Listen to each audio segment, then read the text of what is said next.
Vous souffrez du diabète, voici une solution qui risque de vous intéresser. Betaline, un laboratoire israélien qui veut résoudre les problèmes de diabète. Et pour en parler, aujourd'hui, nous sommes avec Orit Goldman. Orit, bonjour. Bonjour. Merci d'être avec nous dans cette émission Israël demain sur Studio Qualita pour parler vraiment de... on peut dire pratiquement une révolution, en tout cas quand ce sera sur le marché, et qui va donc apporter vraiment une solution aux personnes qui souffrent du diabète. On va tout de suite en parler, mais d'abord quelques mots sur vous, Orit. 4 ans en Israël et une histoire un peu commune. Comment vous êtes revenu en Israël puisque vous avez fait vos études ici? Tout à fait. Donc, j'ai passé mon bac en Israël. J'étais au lycée français de la Chavatano Arazioni. Je suis repartie en France pour faire mes études, où j'ai eu un doctorat à Paris. Et de Paris, je suis allée faire un post-doctorat aux États-Unis, à New York. Et grâce à Betaline, il y a 4 ans, nous avons fait notre alia. Donc voilà, vous êtes donc maintenant en Israël avec ce laboratoire qui s'appelle Betaline à Jérusalem. On va en parler tout de suite. On va d'abord commencer par le diabète. Je voudrais que vous nous expliquiez d'abord qu'est-ce que c'est le diabète et les différents types de diabète qui existent.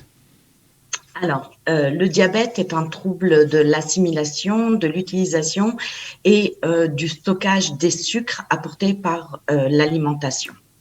Les aliments, ils sont composés de lipides, de glucides, de protéines, et ce sont eux qui fournissent toute l'énergie essentielle au corps pour fonctionner.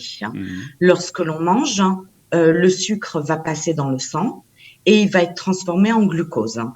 Et il va avoir une augmentation du taux de sucre dans le sang. Et qui c'est qui va percevoir ça? C'est un organe qu'on a dans le corps qui s'appelle le pancréas. D'accord. Et dans ce pancréas, il y a des petits îlots qui contiennent des cellules qui s'appellent des cellules bêta. Et ces cellules bêta contiennent l'insuline. Qu'est-ce que l'insuline va faire? En fait, les cellules bêta vont percevoir qu'il y a une augmentation du taux de glucose dans le sang. L'insuline va être libérée. L'insuline va capter le glucose et ce glucose va pénétrer dans les cellules, être transformé, stocké et utilisé. Donc en fait, ce pancréas, c'est une sorte de régulateur du sucre dans le corps. Tout à fait, tout à fait. Ok, donc ça c'est quand ça marche bien. Quand il y a un peu des problèmes avec le pancréas, donc on commence à avoir ce qu'on appelle du diabète. Donc, et là, il y a plusieurs types de diabète. Oui, il y a le diabète de type 1, qui, en fait, les personnes atteintes de diabète de type 1, les cellules bêta, donc qui contiennent l'insuline, sont détruites. Le diabète de type 1 est appelé maladie auto-immune parce que c'est le corps lui-même qui détruit les cellules bêta. Donc, en fait, il n'y a plus d'insuline et donc le taux de glucose ne peut pas être régulé. Et il y a le diabète de type 2, qui est dû à l'alimentation, à la condition physique. Là, les cellules bêta produisent l'insuline, mais pas en assez grande quantité pour réguler l'élévation du taux de glucose dans le sang. Donc aujourd'hui, il existe déjà des traitements. On sait, par exemple, l'insuline. Personnes qui... L'injection d'insuline quotidienne, c'est très contraignant. Donc, soit par à l'aide d'une seringue ou grâce à une pompe. Et il y a un autre traitement aussi qui est approuvé par toutes les fédérations dans le monde entier, qui s'appelle le protocole Edmonton. Ce protocole permet la transplantation en fait d'îlots du pancréas contenant les cellules bêta, donc l'insuline. Mais ce traitement a 2 problèmes. Le premier problème, ce sont que 80% des îlots transplantés meurent ou sont détruits ou meurent ou ne sont pas utilisés à de bonnes fins. Et la deuxième chose, c'est que pour chaque patient atteint de diabète, il faut 3 donneurs de pancréas. Donc, un traitement ou l'autre, les deux sont assez contraignants et assez difficiles à suivre. Tout d'une à manière ou fait. d'une autre. Tout à fait. Voilà, c'est pour ça que ceux qui souffrent en tout cas du diabète sont contraints vraiment à une rigueur très très stricte. Tout à fait.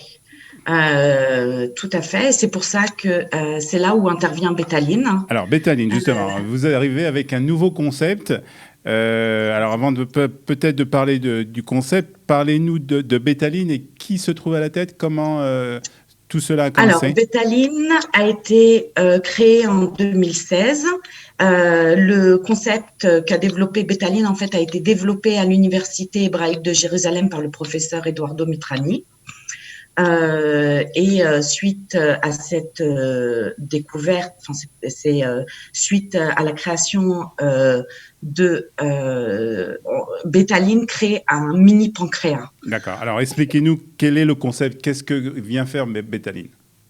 D'accord. Donc en fait, Bétaline propose une nouvelle solution au diabète en créant un pancréas artificiel. Donc, en fait, dans le corps, chaque cellule a besoin repose sur une matrice. D'accord. Et c'est ce que Bétaline apporte. En fait, nous apportons une matrice. Cette matrice est produite à partir de poumons de porc. D'accord. Nous créons de toutes petites matrices.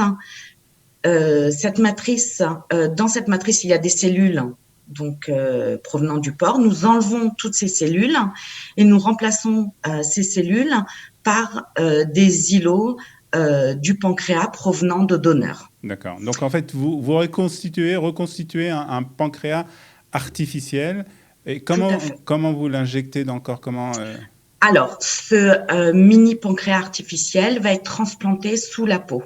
Ça veut dire qu'il n'y a pas besoin de grande chirurgie. D'accord. Il est transplanté directement sur la peau, petite anesthésie, on rentre le matin à l'hôpital, on ressort après, le même jour. D'accord. Et il va fonctionner comme un pancréas. Ça veut dire que les vaisseaux vont arriver jusqu'à ce pancréas artificiel. C'est-à-dire que lorsqu'on va manger, le taux de sucre va augmenter. Cette augmentation du taux de glucose dans le sang va être perçue par les cellules bêta qui vont résider au sein de cette matrice. Et l'insuline va être libérée dans le sang. D'accord. Et donc, ce pancréas artificiel va pouvoir donc réguler donc le taux de sucre, le taux de sucre dans le corps de l'homme. Est-ce que ce pancréas artificiel dure longtemps? Est-ce qu'il a une durée de vie indéterminée? Alors, pour l'instant, nous ne savons pas parce qu'on n'est pas encore au stade clinique. Ouais. Nous espérons qu'il tienne environ 2 ans, voire plus. Mais en fait, vu que la chirurgie est minime, c'est-à-dire que même si le pancréas artificiel au bout de 2 ans s'arrête, on a juste à faire une petite incision, l'enlever et le remplacer. Très bien. Donc c'est quelque chose de très simple. Où en êtes-vous par rapport, donc justement, vous nous parliez de ces essais médicaux que vous devez faire, où vous en êtes par rapport à ça? Alors, on a fait les premiers essais qui ont été très concluants sur les petits animaux de type souris. Et nous espérons arriver au stade clinique 1 d'ici 1 an. On travaille avec le monde entier, avec la Chine, avec les États-Unis, avec l'Europe. Et il y a beaucoup de paperasse à faire. D'accord. Et nous espérons vraiment arriver d'ici 1 an au stade clinique numéro 1. Pour bien comprendre, encore une fois, ce pancréas artificiel va donc être dans le corps et ça va donc permettre aux personnes qui, jusqu'à présent, donc, du moins quand vous serez donc après tous les essais médicaux, ça va permettre donc de ne plus prendre du tout d'insuline ou de médicaments. Tout à fait, d'être complètement insuline free. Il n'y aura plus du tout besoin d'injection d'insuline. Ouais, c'est une nouvelle très importante pour ceux Oui. qui souffrent du diabète et qui doivent injecter chaque jour de l'insuline, qui doivent faire attention aussi à leur taux de sucre en prenant bien entendu des mesures. À leur alimentation, à leurs conditions physiques. c'est très contraignant. Je dis pas qu'il faudra pas Bien faire sûr. attention après. Comme chaque chose, il faut tout doser dans la vie. Bien sûr. Mais au moins, il n'y aura plus d'injection d'insuline quotidienne. Donc, on va vous souhaiter bonne chance pour les essais. C'est un laboratoire israélien? Tout à fait, 100% israélien, situé à Jérusalem, à l'hôpital Hadassah. D'accord, donc vraiment un laboratoire Kahol Lavan, donc qui peut amener vraiment une révolution dans le monde de ceux qui souffrent du diabète. On espère en tout cas que les essais seront très concluants et que très bientôt on pourra, vous pourrez nous dire que ce pancréas artificiel est utilisable pour les personnes qui souffrent du diabète. Merci beaucoup d'avoir été avec nous, Orit Goldman. Bonne chance et bonne continuation à vous. Merci beaucoup. Merci de nous avoir suivis sur Studio Qualita pour cette émission Israël Demain. À très bientôt. Bye bye. Israël Demain, c'est l'émission des innovations en Israël. Olivier Granilic vous fait découvrir chaque semaine toutes les nouveautés dans le domaine des nouvelles technologies, de la médecine et du social. Israël Demain, c'est l'émission qui parle du futur sur Studio Qualita.